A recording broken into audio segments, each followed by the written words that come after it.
So, Åke Mikaelsson, and I'm working at the Swedish Environmental Protection Agency, and my job is to coordinate all our cooperation with Russia in different ways. First, I tell you that Swedish EPA, not to misunderstand, it is the Swedish state authority, central environmental authority. We are also one of the oldest in the world, and our cooperation with Russia is also very old.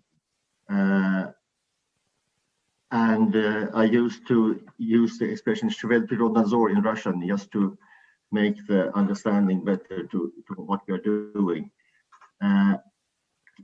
One of our key instruments for working both national and internationally are the left circle. You have the 16 national environmental goals. They were set up in the early 1990s, and recently, as you know, completed with the UN national UN Global Sustainable Development Goals. There are 17. You see them in the right circle, and I'm happy to see that also Russia used to refer to these global environmental sustainable goals. But in the international cooperation, I heard now Nuritin Inamo was referring to much of those things that I want to express, but I also want to say that from Sweden's point of view, that we really track on Russia what Russia is doing, and I want to, with these few slides, I want to reconfirm that we have traced this development, this very positive development since many years, and try to adapt our cooperation. Mr. Inamo knows very well about this, so that it suits and follows the Russian reforms. And what we have seen is a very interesting legal development in legislation. Energy saving we have not been dealing with, but in the industry emissions, household wastes, and hopefully, as we've heard, something close to a climate act. These are legislative movements that have been done, and regarding climate, it is under discussion. So these are important developments that we follow and try to support. What we also heard is that in this, the Russian environmental work is also based on a concern analysis about the environmental situation in different spheres. We have waste, we have air pollution, discharges to water, but also how the state budgets, how much they set on different environmental problems.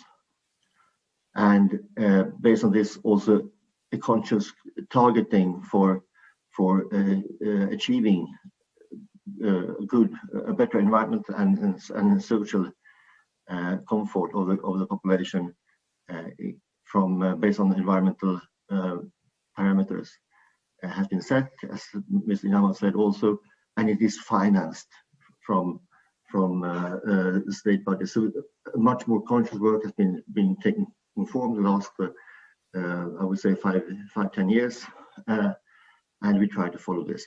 And as we heard, there is a state program, national program, Ecologia, with some a set of sub-projects, and at least 2 of them could be referred to for waste activities.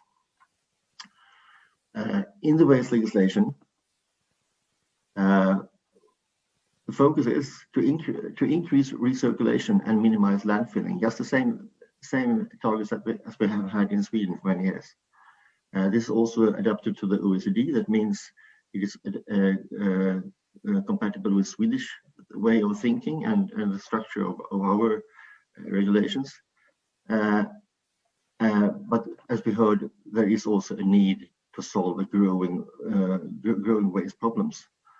And I think the former speaker here gave some very interesting hope for this.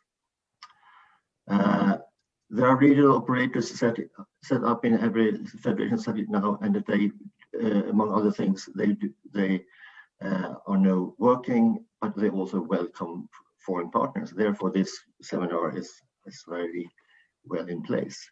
Something about our waste regulation. Hopla. Yes. Okay. There was one slide that should have been moved. I beg your pardon. Sweden is an EU country. There is a directive stating how to deal with the packages and related wastes. This is formed in Swedish legislation through a state decree, which we follow, and that is also the base for our discussions within our projects. Here are the Swedish key parameters. The purple color shows the landfills, the number of landfills from 1975 up till today. Then we have the utilization of energy in green, bio-waste usage in red, and utilization of materials. We had important changes in Swedish regulations. In 1991, municipalities had to start to plan consciously about the wastes. We had introduced the extended producer responsibility in '94, taxes on dumps in '99. A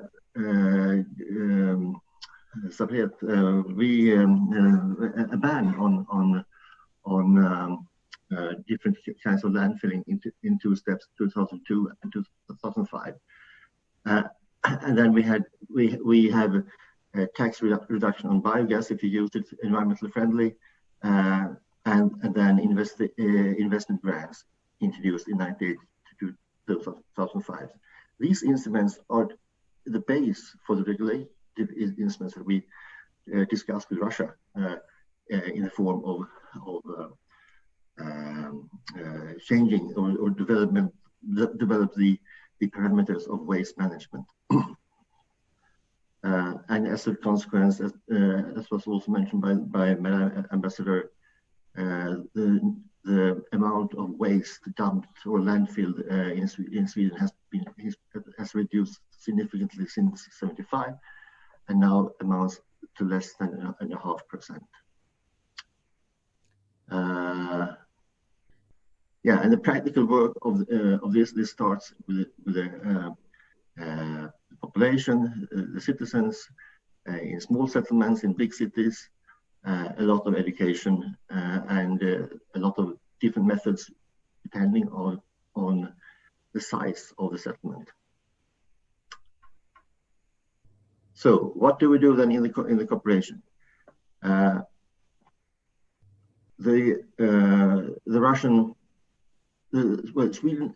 Sweden's cooperation with Russian Federation.